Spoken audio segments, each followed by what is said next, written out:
guys, welcome back. Today we're going to be talking about cons of having locks, but we're going to keep it healthy. This is not really, something to dwell on like, oh my gosh, like locks, they're bad in this way. This is more so like disclose some things. Let's be a little transparent about what's going on. And I feel like, at this point in my journey, I've been noticing certain things. I still love my journey. I still love to have locked hair. I'm loving everything about it, but there's pros and cons to everything. So we're going to talk about the cons positively, but we're going to be also talking about what I'm doing to address the cons. First thing I want to talk about is I have noticed that I've started to break out around my forehead. Partially, it's because I go to the gym a lot, and when I go to the gym a lot, sometimes my hair is not up all the time, so my hair's around my face.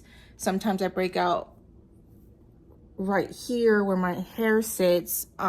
So I've noticed that I'm breaking out in areas that I wasn't breaking out in before I had locks, which is like basically where my hair touches. So the solution for that is to wash your hair frequently. I wash my hair every 3 weeks, sometimes every 2 weeks. Just try to keep your hair as clean as possible. If you know you're prone to sweating, if you know you're prone to working out, keep your hair up. Sometimes I just want to be cute at the gym and keep my hair down. So me breaking out, that's partially my fault. I know what to do to handle it. So another thing we're going to talk about is edges.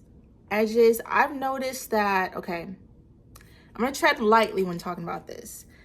As my hair gets longer, the corners and like front of my hair, the edges are getting thinner.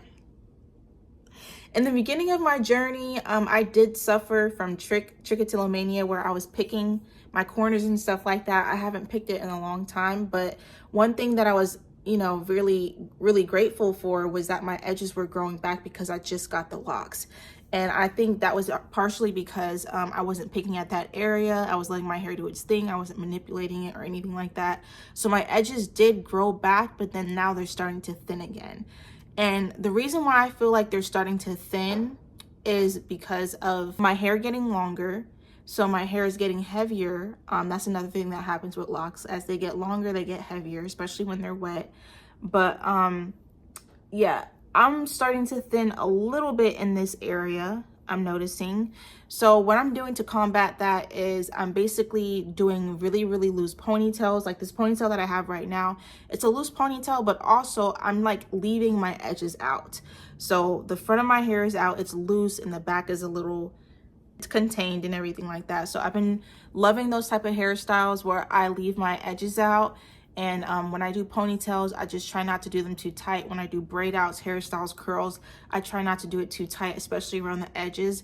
I use distilled water with aloe vera, but I usually spray it on my head. But to be honest, I haven't been focusing on my edges.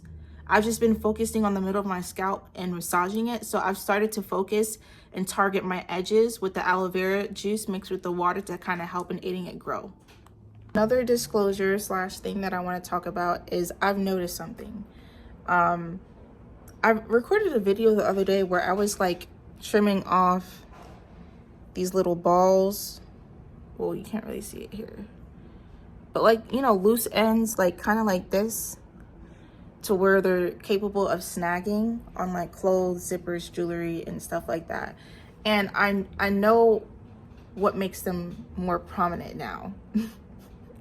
After several braid outs, I've came to the conclusion that if you braid it all the way to the end and you stretch the hair at the ends, like the tips, they're gonna stay like that if you do that pretty often. And it's gonna thin out, and it's gonna cause kind of like a shedding, and it's gonna be like split ends a little bit. And they could get caught in clothing, they could get caught in jewelry.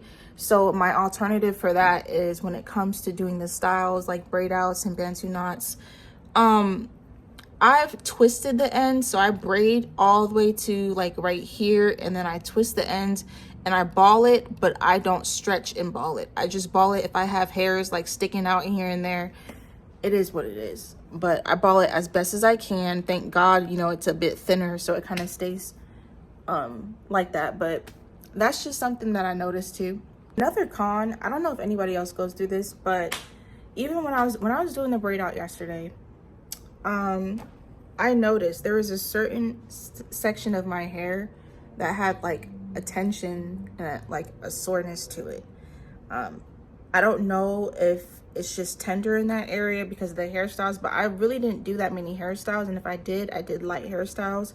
So I don't know if that section of my hair is just tender from like retightenings, or if that just, you know, if that section of my hair is just weaker than the other parts of my hair.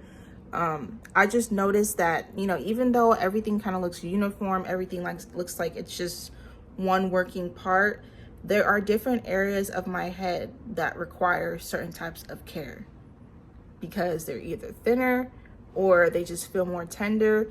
So to address that, I've literally just been like, whenever I feel something, I cater to that area specifically how I need to. So yesterday when I was doing the braid out, when I was, you know, installing the braids for the braid out, instead of doing the braids like I did for the rest of my hair, for that specific part, I sprayed the scalp and loosened it. So I sprayed the hair for everything else, but this, for that area, I sprayed the scalp to kind of soothe the area.